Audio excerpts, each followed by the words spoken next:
There are things that if you start thinking outside the box of what you can do in your business, the opportunities are literally freaking limitless.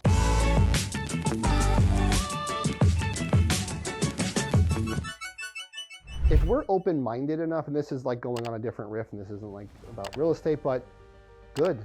Yeah, I can still feel it. Like we don't have, like this is where the kids are understanding, and I say kids, and I mean like anybody in the younger generation, they're starting to value happiness over money.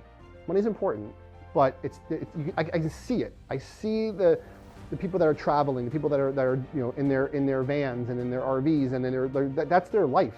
They're not saying like I need to be tied to this place. I need to climb the corporate ladder. I need to put my time in. This real estate business, you could be in it for a year and be outperforming somebody doing 20 years in the biz, very easily, if you adapt and you're humble enough to know what you don't know, and learn how to put a contract together and learn the rules.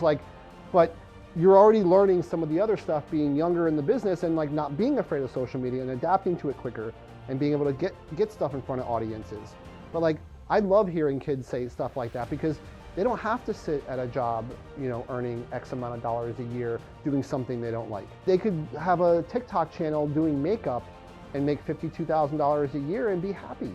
Like there's no rules anymore.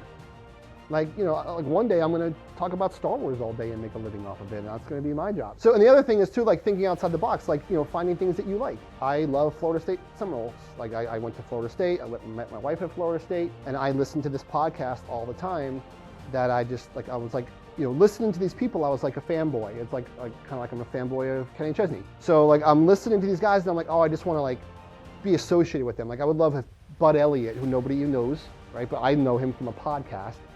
And I'm like, if I could just call this guy, he'll take my call and we have a conversation about FSU football. So I decided to sponsor their podcast, right? I'm just like, I don't even care if I never get a loan out of it. I'm just gonna sponsor it because I wanna know these guys. So I started sponsoring, I think it was like $500 a month.